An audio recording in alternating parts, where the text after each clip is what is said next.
Good afternoon, everyone. We're glad to have everyone here in our Tuesday afternoon keynote.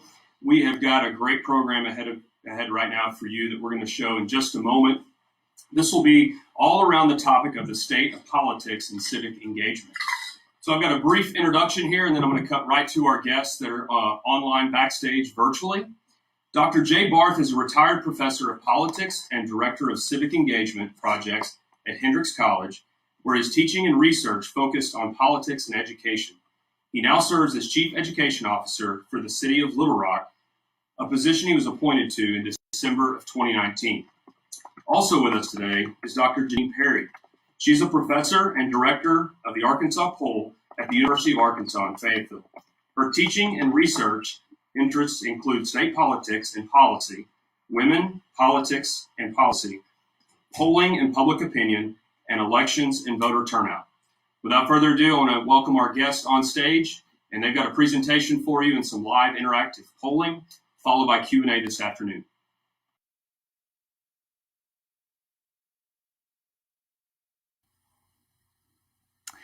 Hi, everybody. We're glad to be here. I'm Dr. Janine Parry with the University of Arkansas Fayetteville and the Arkansas Poll, and here's my colleague, Dr. Jay Barth, as noted, I'm an old political scientist and a longtime colleague of Dr. Parry's, and we've done a lot of good work together, and it's great to be with her, albeit virtually today, and it's great to be with all of y'all to share some thoughts about Arkansas politics and where it's headed. Absolutely. So we put together a few slides for y'all on the basis of the asynchronous polling that y'all did for us to start out so that we could compare how kind of the future of Arkansas, at least as far as we know from the attendees at Arkansas Boys State this year, what that will look like, and how it compares to some recent polling that we've done. I've run the Arkansas poll for 23 years, and Jay Barth has joined Roby Brock and others at running the Talk Business Hendrix poll for a long, long time as well. And he runs them more frequently. In fact, we're going to show you some data today that is hot off the computer, I guess, if you want to look at it that way. So without further ado, we'll do that part of it. And then we'd like to dive in and do some real-time synchronous polling into some contemporary kind of hot button issues. So with that, we would like to, you'll see screens come up here. These are some things we've prepared for you, again, on the basis of polls we've collected within the last calendar year and comparing them in this first half of our presentation, comparing them to what y'all had to say in the Google Forms poll that your amazing organizers sent out earlier. Hey, so we went ahead, go ahead. Dr. Parry, before you move on, do you want to talk a little bit about the history of the Arkansas poll, just kind of to give everybody context of Sure. So a good portion of these data will come, that's a great point, from October of 2020. So keep in mind we were headed into a deafening election cycle. The Arkansas poll, as I mentioned, is 23 years old. It's an annual poll. We poll 800 adult Arkansans. We don't screen for likely voters, but the data you're seeing and that are usually widely reported are people who identify themselves as very likely voters. We have a pretty tight margin of error. It's plus or minus, I think, 3.5 points. And so far, although the polling industry is changing dramatically, as some of you may be aware, so far we've had a good record with that, largely because Arkansans are willing to talk to us on the phone, which I think is pretty cool. Do you want to say something else about the Talk Business Hendrix poll, Jay? Yeah, as Dr. Parry said, our polls are several times a year. We kind of depends on the year, and they are also typically statewide surveys. Similarly in size, the sample sizes vary a little bit. They're not quite as rigid as Dr. Parry's poll is, but we try to be responsive to what's going on in the news, and we therefore poll both during election season but also during non-election time to see, for instance, as you'll see today, reactions to what's going on at the state legislature. Absolutely. So you can see, and y'all, we use these data then when we're doing write-ups and making public presentations. So we're so glad to have this collaboration together with y'all. The part of the future of Arkansas politics and government, very likely. So we started with just the standard question that the University of Michigan started asking in about the 1940s, and almost every polling shop and project has done since, that generally speaking, right, how do you identify yourselves with respect to party? There are a lot of interesting dynamics going on nationally and in Arkansas lately, as you may know, but here's what the state of Arkansas looked like in the run-up to the 2020 election, and it's not that different really from Arkansas Boys State this year. So that's where we are in terms of partisanship. Some of you may know that that partisanship identification has really only changed, and it changed in a hurry between 2010 and 2020. It used to look very, very different from this, and had, of course, for the 140 years preceding that. So that's I think a particular way, and perhaps that you're not that different, except of course the shift there in terms of Democrats and independents, which is interesting. And I'll just make a note about those independents, and I think Dr. Parry will agree with me on this. Historically, those independents actually skewed a little bit more Democratic. When you ask them the follow-up question, you say you're an independent, but do you lean towards one of the parties? Historically, through most of the polling that Dr. Parry has done in the first couple of years of my own polling, those folks, when you ask that follow-up question, they tended to really skew Democratic as independents. Now, that group of independents, they also are pretty Republican in their skew, except younger Arkansans, and they are more likely to split more evenly. I think what's interesting about your numbers are that y'all are more partisan. Fewer folks who are saying that you're independent. You've kind of picked a camp. The question, of course, will be, do you stay in that camp over the long haul, or do you change for a period of time? Yeah, very interesting stuff that we can certainly come back to if y'all like. And then, of course, we asked the ideology question. Again, we've been asking this for a very long time. So here are Arkansas adults. The liberal portion has stayed the same for more than 2 decades in terms of a statewide sample.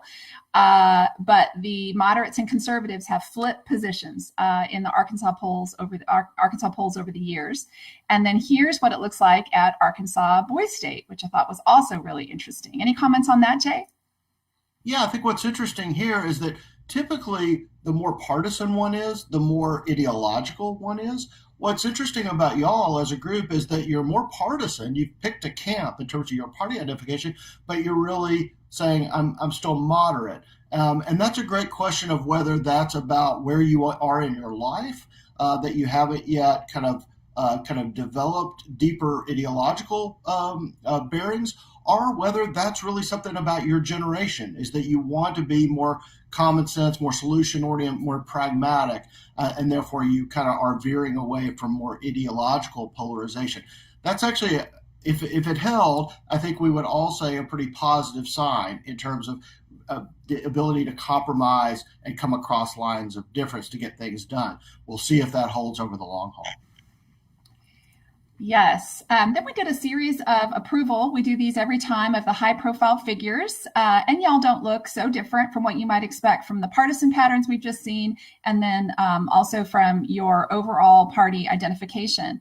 So among Arkansas adults, again, headed into a very noisy and contentious election in the fall, you can see strong approval for then the incumbent president, and then somewhat less, right? I mean, that's a significant difference among y'all, although approval certainly higher ranked than disapproval.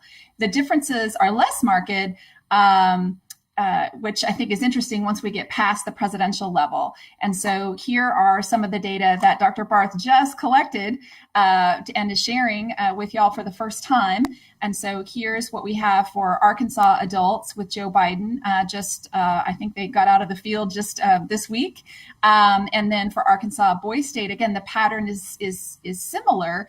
And yet the differences, right? The gap, there's a difference in the gap, which I think is quite fascinating. When it comes to the state, more lower profile types of folks, we see here overwhelming approval, and this has been true for almost every Arkansas governor since I've been doing this in 1999. and similar for Arkansas Boys State, right? Somewhat less pronounced, but certainly more people approving of the job Governor Hutchinson is doing than disapproving.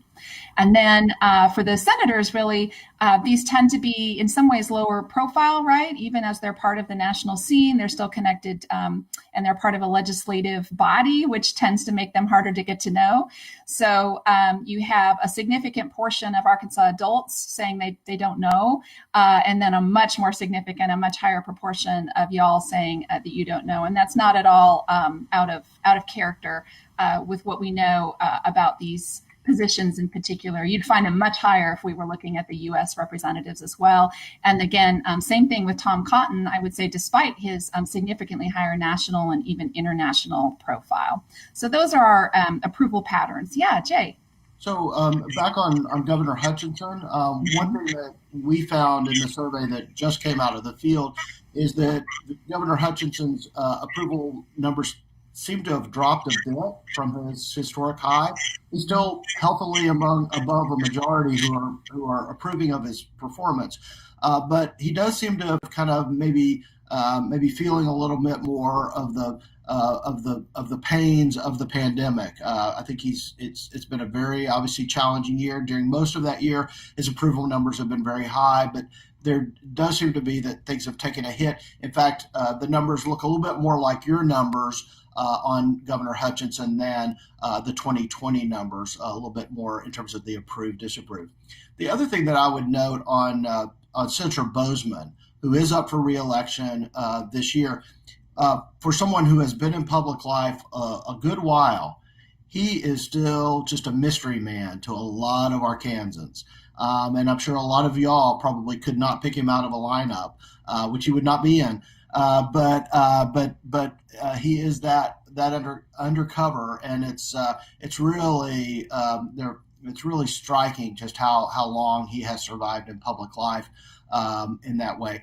He's also showing a little bit more damage in the poll that's about to come out from us, and I think some of that is because of how combative things are in Washington right now between the president and those in the Republican minority in the Senate.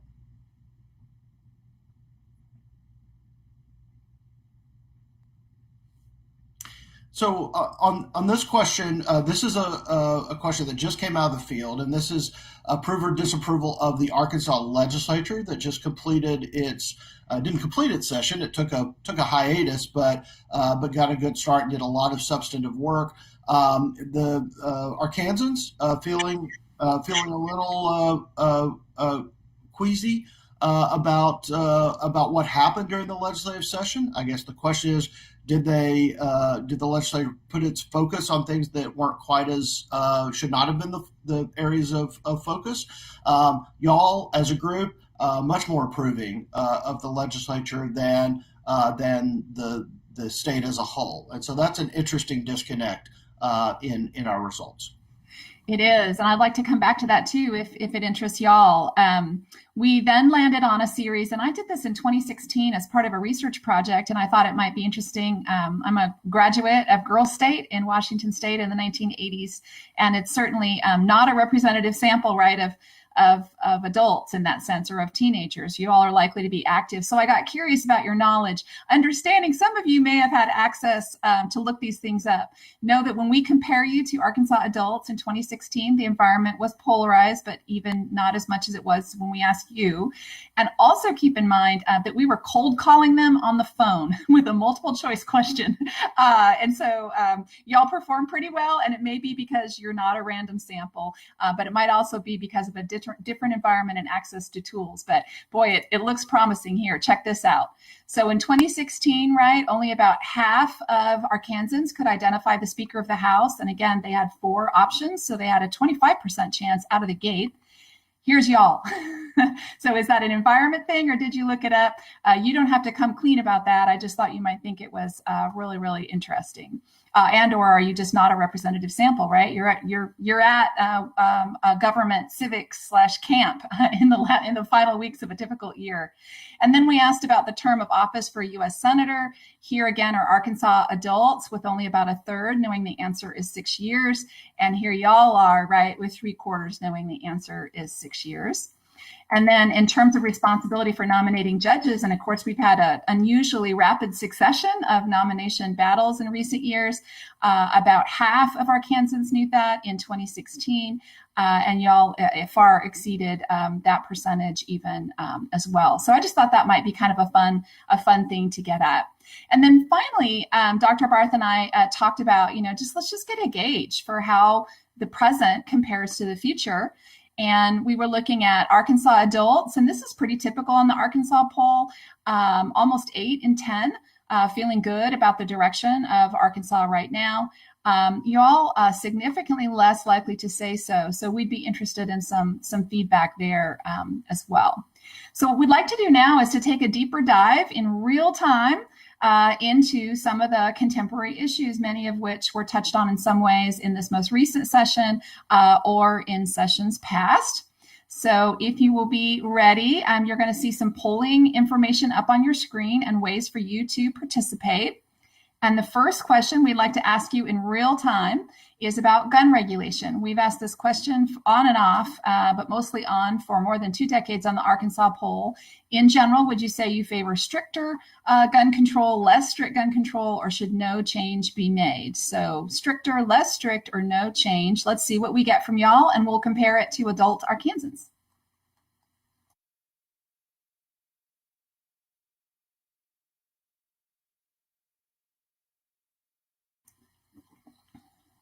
I'll give you just a few more seconds to respond.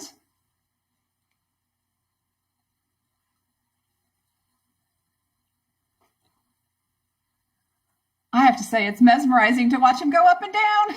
It's like reality TV, Jay. I know. I wish we could do this with our polls. I always wonder how much it going up and down influences, right, people and changing. All right, so let's just give it a couple more seconds, and then we're going to cut it off in 3, 2, 1.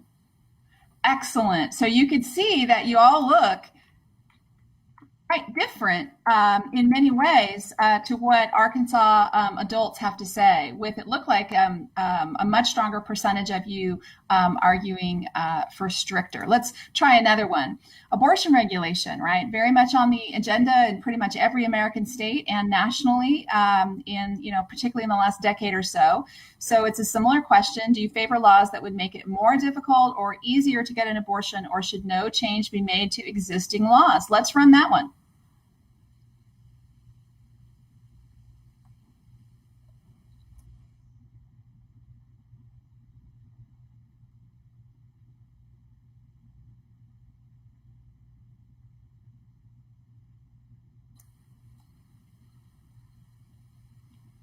Again, we'll give this just, about 10 more seconds.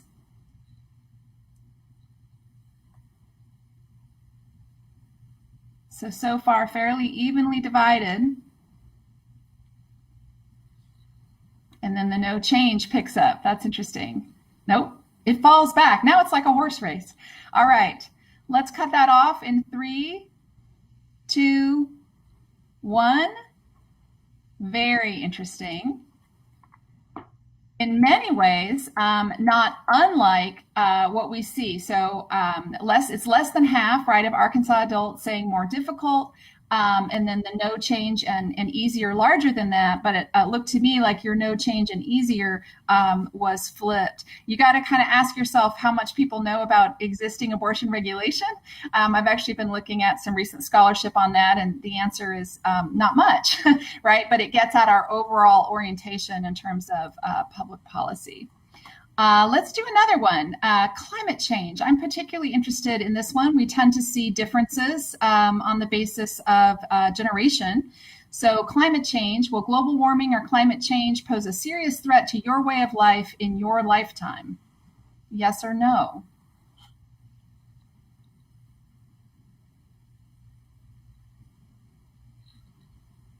We'll give it, I don't know, a good 20 seconds or so.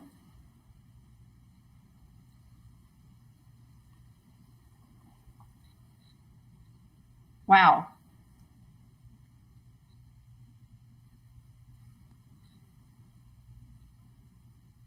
The raw totals help me know how many are coming. That's terrific. Thank you for adding those to the bar charts, tech people. All right, let's cut that off in 3, 2, 1. All right, so overwhelmingly, we saw that this is something that you all know you're due to experience. Look at how different it is. And keep in mind on the Arkansas poll, the average the average age of the respondent is typically about 55 years old. So they're a generation, almost 2 generations ahead of you all, and their perspectives on climate change, I think, reflect that. Anything you want to add there, Jay? Yeah, well, I want to talk a little bit about this notion of generational change. In political attitudes, we typically differentiate between generational change and life cycle effects.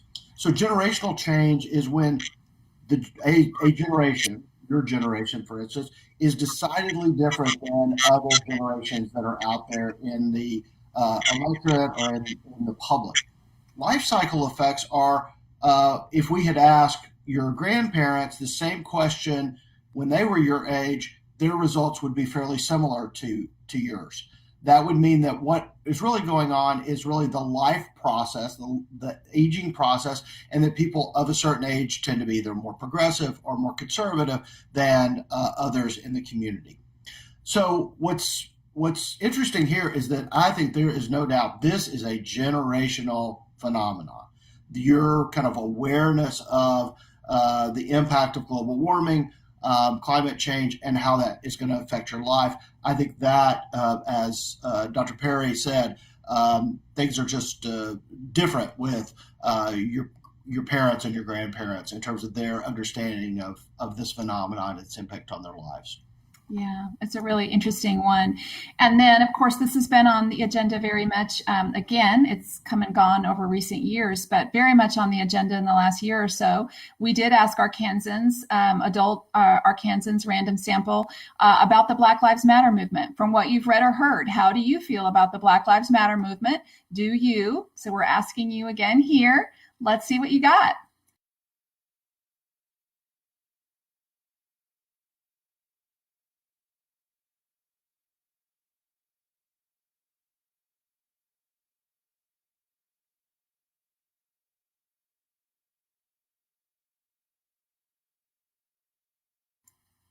All right, let's just give it about 5 more seconds.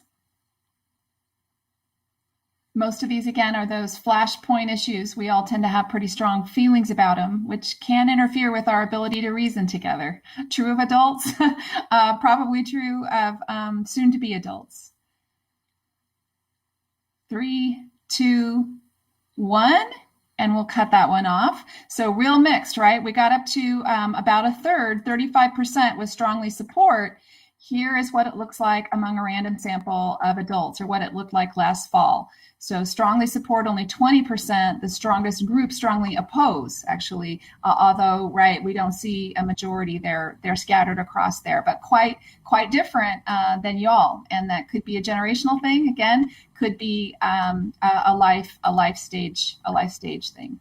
On that issue, last summer, kind of at the height of the protests in response to George Floyd's death, we did poll similar questions on our survey, and we found a very strong generational dynamic there. It was younger Arkansans, those under 40, much more supportive of the Black Lives Matter movement. I think there, again, we've got some good evidence that there's a generational component to the reaction to what's going on in terms of racial change in America.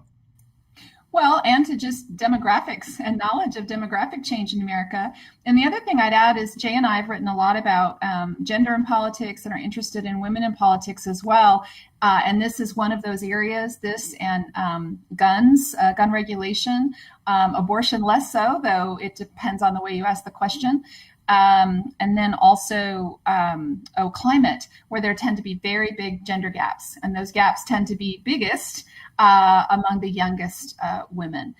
So young women, single women, Black and brown women just tend to be much more liberal than almost any other sector of the population.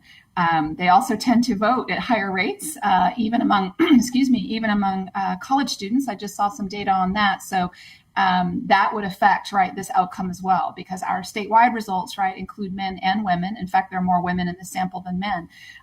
But in your sample, right, we're only looking at the future male contribution to politics and governance. But I will note on that the fact that y'all are showing yourselves to be a bit more progressive on these issues, on many of these issues, than adults as a whole. You would probably add to that. That's our best guess, is that your peers who are at Girls State right now, they probably would be to your left on most of these issues, and that therefore I think there is something going on that does suggest a different kind of Arkansas in the future than we have right now on a lot of these kind of key issues that in some cases we know will persist across time. Yeah, but what we don't know, and it's such an interesting line of research, right, is how much of this is generational and how much of it is, right, life stage. So I really appreciate Jay raising that as a fundamental question for you all to consider as you move forward. So we're also interested in the 2020 election and comparing you all to Arkansas. As you probably know, Arkansas was one of the strongest supporters for the re-election of Donald Trump. So what about y'all? Let's take a few seconds. You dove right in on that one. All right, so let's cut this one off in 5, 4, 3, 2, 1. Not that different in the sense of Trump having been in the lead as he did win overwhelmingly, right? We've had multiple elections now with about a 20 to 30 point or more gap between the candidates. So a little bit smaller gap among y'all, but definitely a clear preference for Donald Trump having been reelected. And then we don't have comparable data for you on this one, but we were just curious, right? In 2022, some of you will probably be eligible to vote. So talk to us about that. We don't know yet, right, who the candidates necessarily will be. We have a number of declared candidates, but which direction are you likely to go? The Republican, the Democrat, a possible independent bid, or don't you know?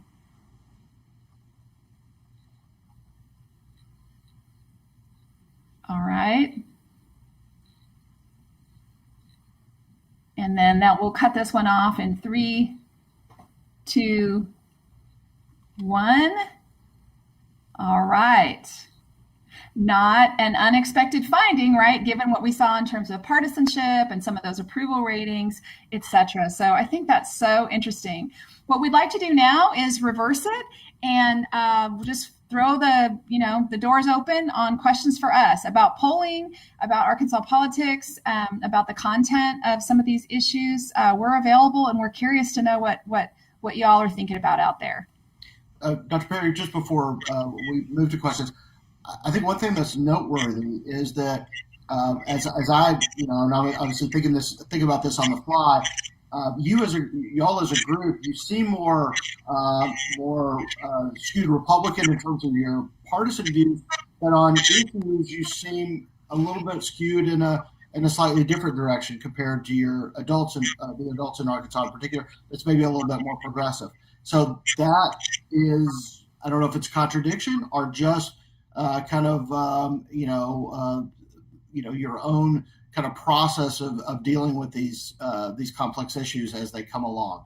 But I do think, Dr. Parry, you have any thoughts on that? Well, I do. And I want to make sure that this group understands that I think what's fascinating from our perspective is that the reverse used to be true.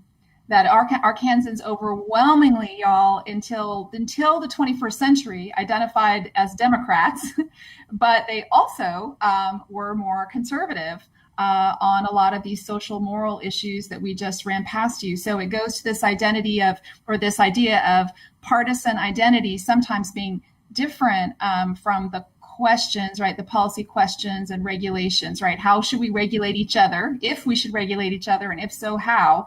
That those questions can be very different from partisanship, and I think kind of difficult for most people who don't do this full time to kind of try to decouple. So I think that's a really interesting transformation. I appreciate the observation.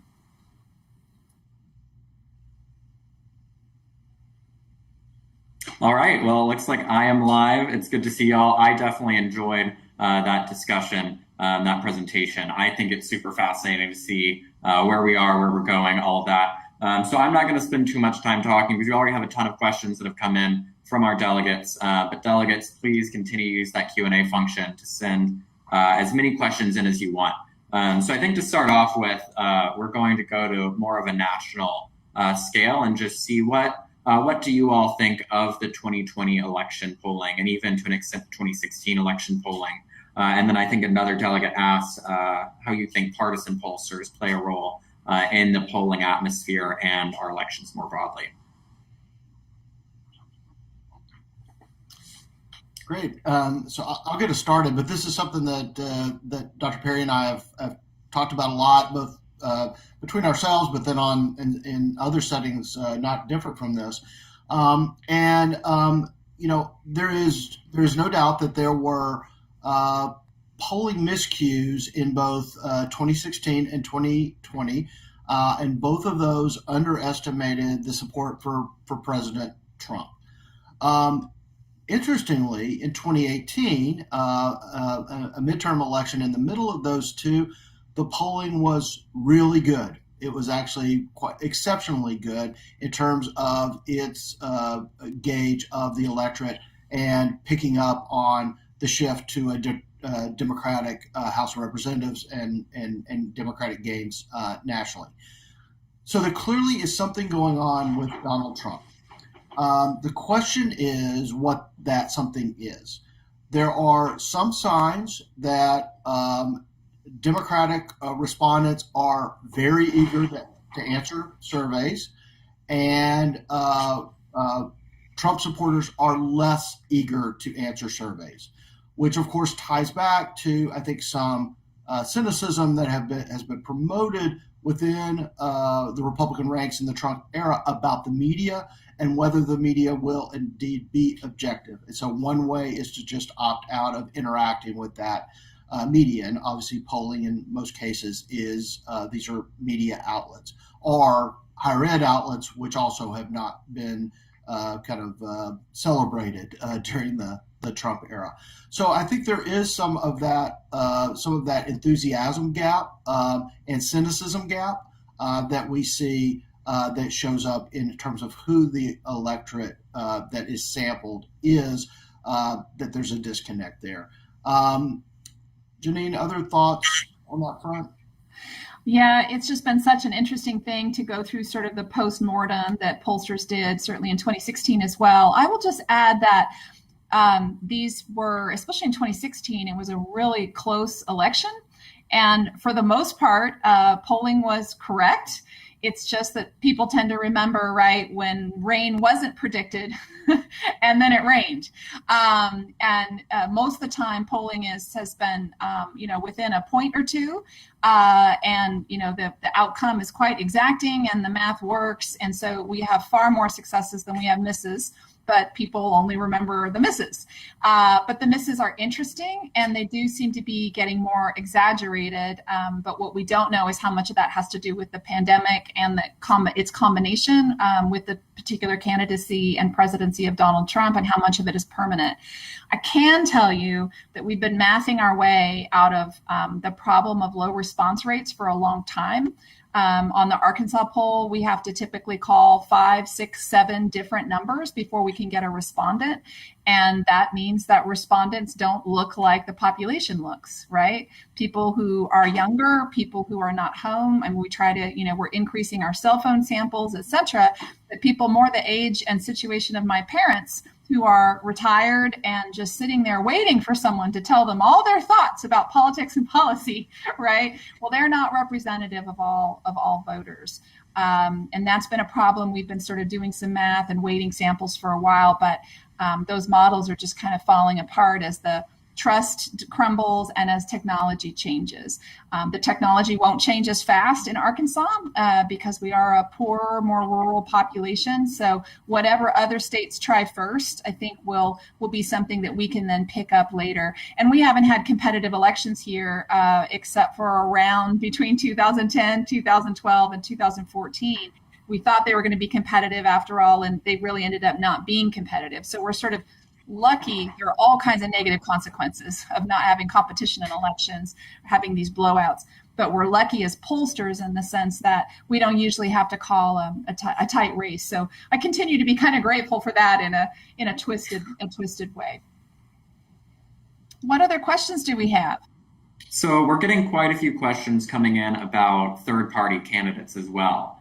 So we've looked a lot at Republicans and Democrats. So a lot of our delegates want to know why you think it is that third-party candidates aren't as able to gain steam, why we don't see more of a prevalence of those across our elections.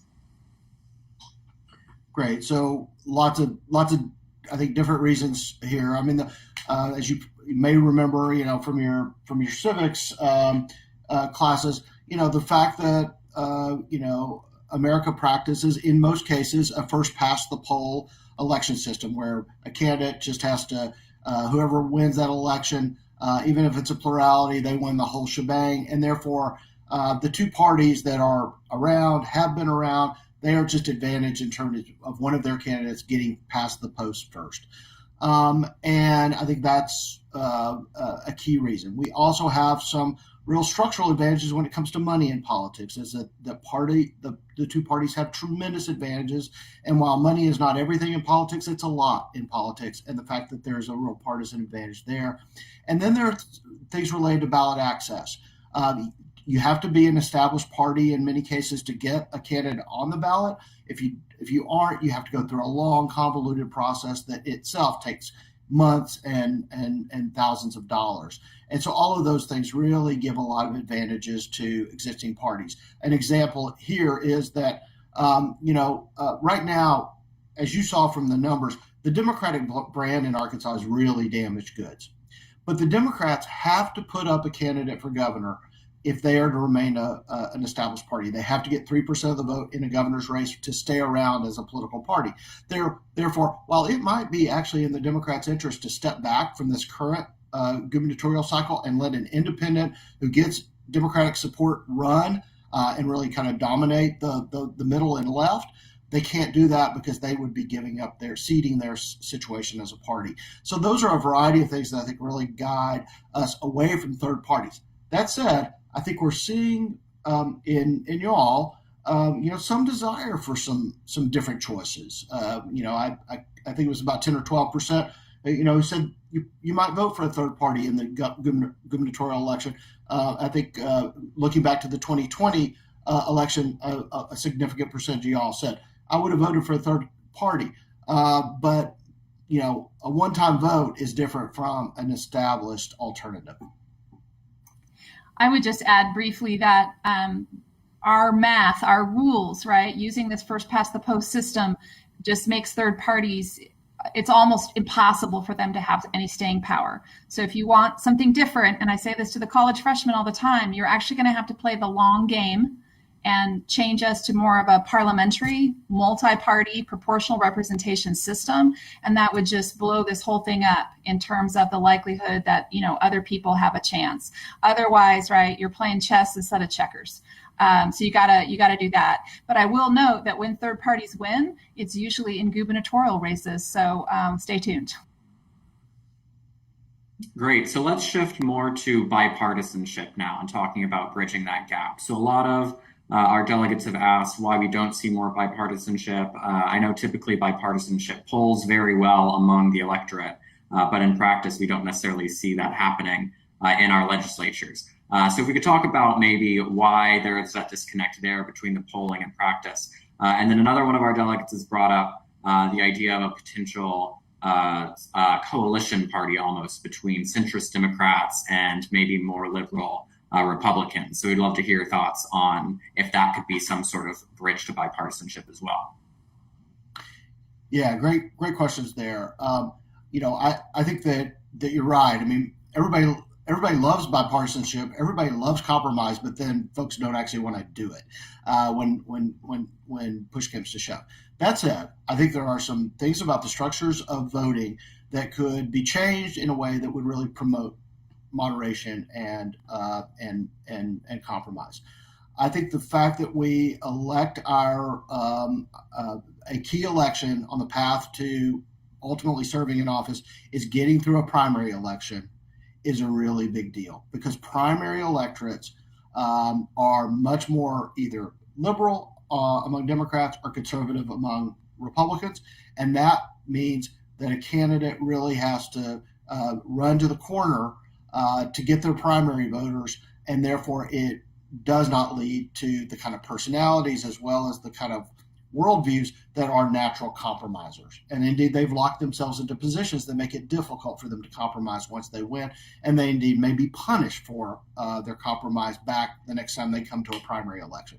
So a move towards a system such as putting all the candidates on the same ballot and then ranked choice voting for those candidates, that would lead to some compromise. Indeed, in some of the states where we see some of the kind of great moderates in public life right now, folks like Lisa Murkowski in Alaska, Susan Collins, Angus King in Maine, they are in states where there is a very different kind of voting system rather than the primary focused system.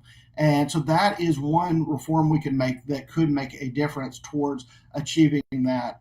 I think what would for many people be an ideal of more moderation, less combativeness, and getting things done pragmatically for folks. And I would just add, this is happening all over the country as we engage in this, sort of great sort where blue states are bright blue and red states are bright red, and it's all just sort of we're spiraling apart from each other. One of the consequences of that is even less competitive state level elections, which is where all the vetting goes on, right, for national level policymakers, but also where most of the substantive policy is taking place, where those decisions are taking place. But we're seeing less competition, more extremist candidates because there's a focus on the primary, and therefore this rise in what we call signaling legislation, which means it doesn't have much practical application. They're often characterized as solutions in terms of problems, but it's because they're not meant for the public. They're not meant for the body politic. They're meant for the very narrow number of primary voters who can, to try to help them curry favor with their next primary. And so unless we get involved in, again, chess instead of checkers, and we get serious about different mechanisms for redistricting so that we get a reduction in gerrymandering, for example, unless we get serious about public finance for campaigns or limits on campaigns or something else. But it's a heavy lift in a hyper-federated separation of power system, but you got to change the rules, and that's what changes people's calculus, which will change our choices and our activities.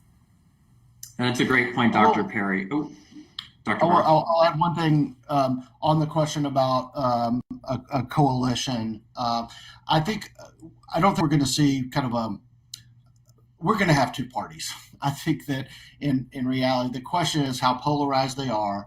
And the key question that was kind of hinted at in that question is what happens to establishment Republicans who don't feel at home in a Trump-dominated or a Trumpist Republican Party. I mean, the Lynn Cheneys of the world, who are pretty conservative, indeed very conservative in some cases, but do believe in the rule of law and have a deep commitment to institutions such as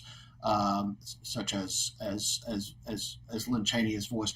I think the real question is what happens to them. Do they go try to do a third party?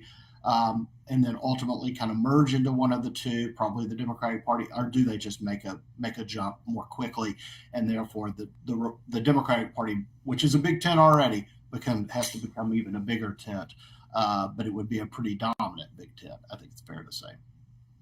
Mm-hmm. So keeping on that idea of structural change, a lot of our delegates also want to know what your opinions are on ranked choice voting and how that may play a role in moving forward, as several states seem to start adopting that. I am a pretty big fan of it. I will say that probably historically, I thought it was too hard to explain to voters, and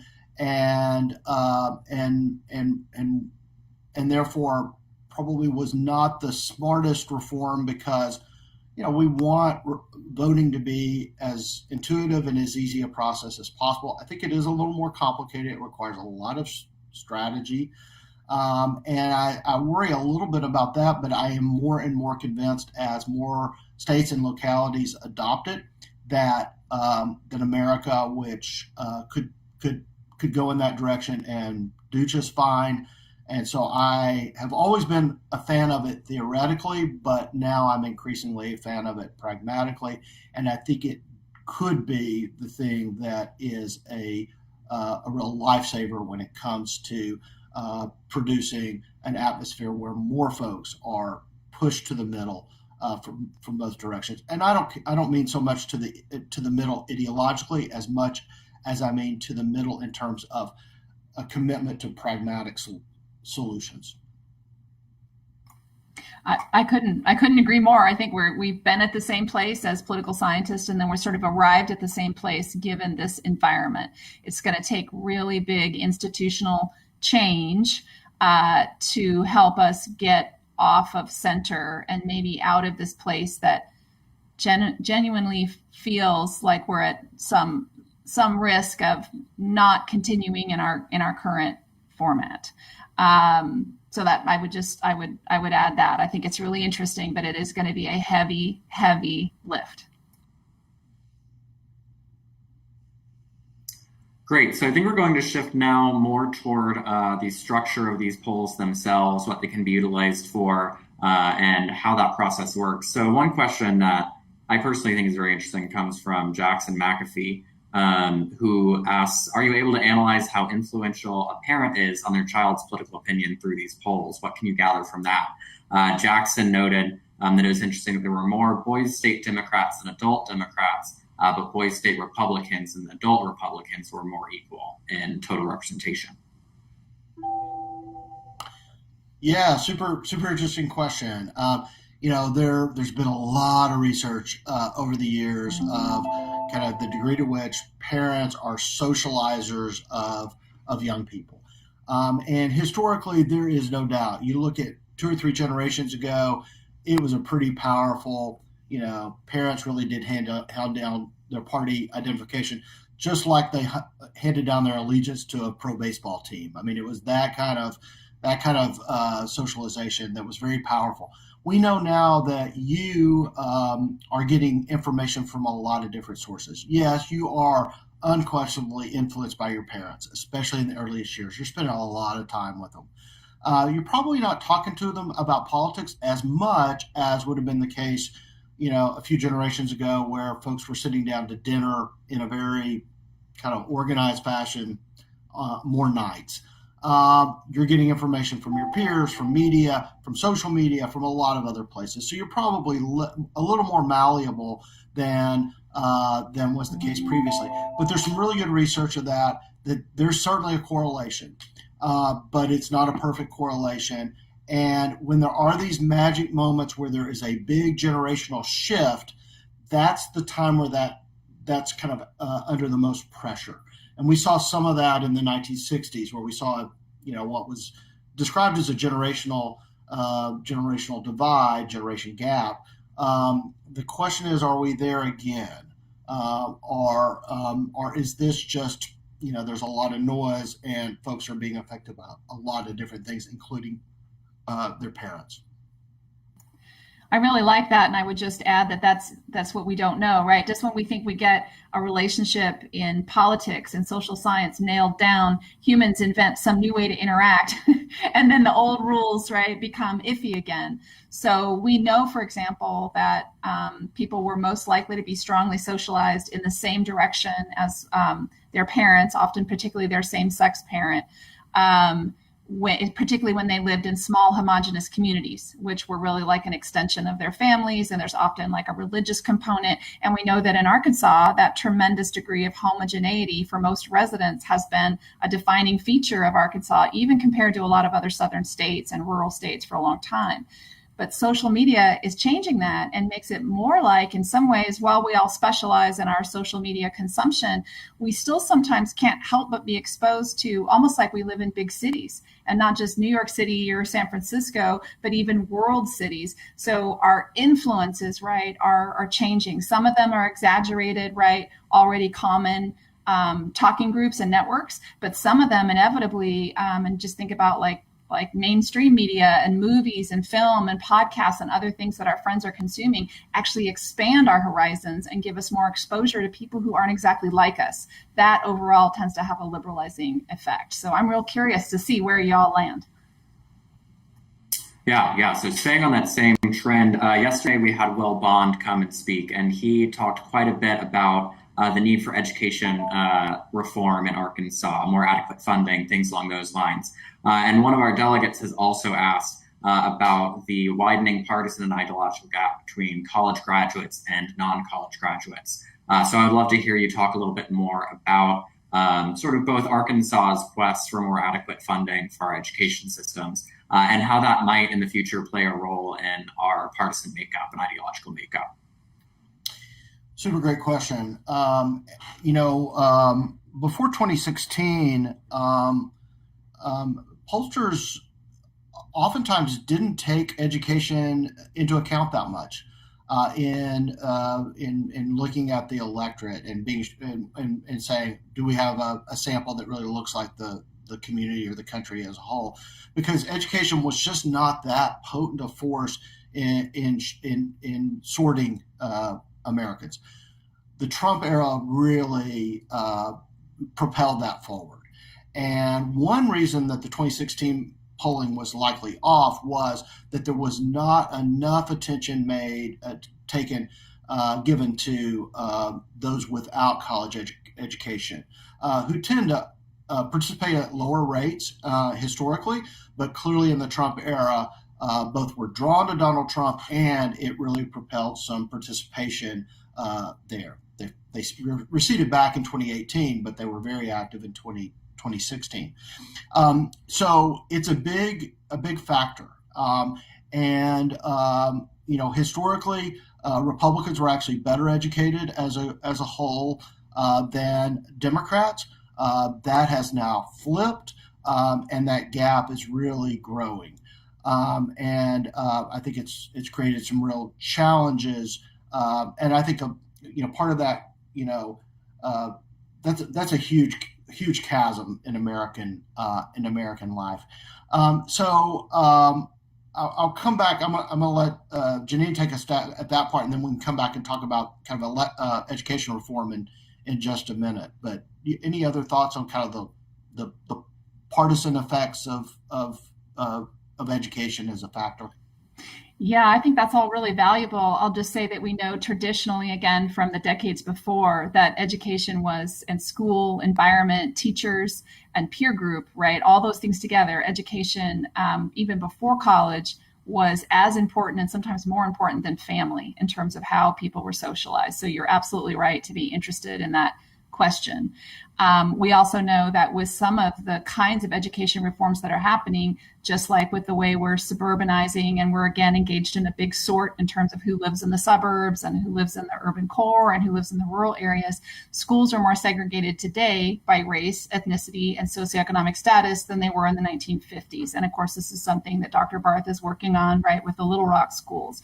So all of that is going to have consequences if we're not exposed to people who aren't exactly like us. Because right now, more than in any time, right, in 100 years, we aren't exposed to people who are exactly like us, most of us. And then the last thing I want to say about college education was a report I heard on National Public Radio, I think over the weekend, that I thought was fascinating and speaks to the significance of a college education in particular. These researchers found that the number one predictor, even controlling for everything except sex or gender, I didn't hear them comment on that, controlling for race and ethnicity, income, all of these other kind of major categories, the best predictor of people who wore masks versus people who didn't people who were getting the COVID vaccine versus people who weren't, was college education or not. So a college educated Black Arkansan on these issues is going to look a lot like, almost exactly like, a college educated white Arkansan, and then vice versa. And I thought that was absolutely fascinating in terms of just one signal about how pivotal that particular development is for our politics. Yeah, education is crucially important in terms of shaping worldview. Just no doubt about that.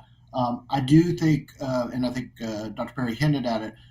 I think we throughout your entire life, you have come of age in an era where there is a real focus on educational choice and individual families really choosing their own education for their children. I think the real concern and downside about that is that it really moves people away from each other, because some of those choices are unquestionably driven, sadly still, by race, but also by a variety of other socioeconomic forces. And that means we're going to school with folks who look like us and whose parents share ideals, rather than coming together, and schools really being this place where we build bridges in society. So that's the worrisome thing, I think, about school choice. And that's why events like Boys Day, I think, are so important, because no matter how homogeneous your schools are, y'all are coming together in a place where y'all do look different and think. We can't see you, but we think that, we know that you look different, you think different, and you're sharing ideas during this week. We just wish it went on longer than a week and happened in a little bit more organic way rather than in a structured way like this. No. So we are inching up on the end of our time. As one final parting thought before we head out, a lot of our delegates are looking at the future in their lives, trying to figure out what direction they want to take it. And we've gotten a lot of questions for both of y'all, just about how you got into the field of politics, education, and polling, and what your favorite part of your jobs are. I know it's a tough one. It's a long one. It's not, I grew up in Central Arkansas, grew up in Saline County, in a pretty politically active family. And nobody in my family ever ran for office, but I was around electoral politics coming of age. And it was just kind of part of life. And I early on grew fascinated by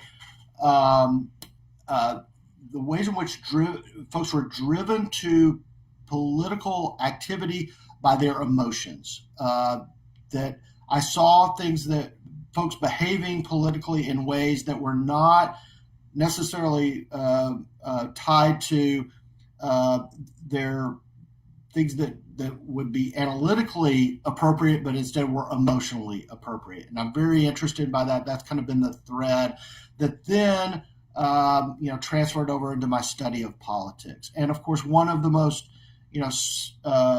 sad ways in which emotion really plays a role in shaping politics in the history of the South, of course, is the role of race. The way in which the emotions around race have really driven folks to political outcomes and political activities. That's really intrigued me, and it has really extended beyond that to issues of gender, issues of sexuality, issues of religion, where all of those things, there's a lot of emotion at work in terms of how those issues and those who are tied to those issues really kind of play. So that's kind of how I fell in love with politics and turned it, what was something I loved on a daily basis, and something that I wanted to think about and write about and talk about all the time. But I really, I almost left grad school because grad school is not a very satisfying experience, or it was not for me. But I fell in love when I really got to be in the classroom. And that I figured out I was a teacher, and that if I had not been in love with teaching, I probably would not have stayed in the profession 26 years like I did. I retired a little bit early last year because although I love teaching a lot, and I'm still finding ways to teach like this, I hope, I wanted to have a more direct impact on public policy. at least for some period of time. And that's why I took this step and got more involved in direct policy work, education policy in particular. And I had really fallen in love with education policy. And just to go back to the previous question, I know how powerful a force education is in transforming individual lives and transforming the lives of community or of a state. And that's why I do what I do. I loved hearing that. I knew little bits of that, but it was a pleasure. Jay and I have known each other for so long, so that was lovely. I love the question. I'll just add that I was a journalism major. I'm from Spokane, Washington, and I was getting a degree at Western Washington University. And I had an American National Government professor who said, what's your major? Why aren't you a political science major? I'd written a proposal about the national gasoline tax that I got worried it was wrong. And it turned out he went, nobody does this. So then I fell in love with Congressional Quarterly Weekly Report. And mostly I just, I like praise. So these professors reached out to me, all males in my department. It's very rare still, actually, to have female political science professors, and said, you should go to graduate school and become a professor. And I didn't know what that was. My parents are teachers. They're public school teachers. My mom later became a homemaker. So they coached me through that process and introduced me to a lifestyle of learning and reading and talking with others about these things that interest you. And it's just been remarkable. My interests have changed a lot over the years, but like Jay, probably to the surprise of no one, given that we were enthusiastic invitees to this opportunity, I love to teach. And frankly, teaching American national government, I think now is clearly the most important thing I do at the University of Arkansas, or that I would do at any other school. It's an absolute pleasure to try to welcome people to the Republic before they become accountants. So I hope that whoever you take that with, that you all will consider that, and I hope you find a really good experience out there. Thank you so much for having us. Yes, Dr. Parry, Dr. Barth, thank you so much for staying here. I think I speak for the entire delegation when I say how enjoyable and informative this whole experience was. So it was an honor to have you, and we would love to have both of you back to our program anytime in the future, whenever you would like. So again, thank you so much. Delegates, if you want to stay on this stream, we are going to shift soon to our afternoon announcements and flag retreat. So we'll take a quick break and then be right back right here.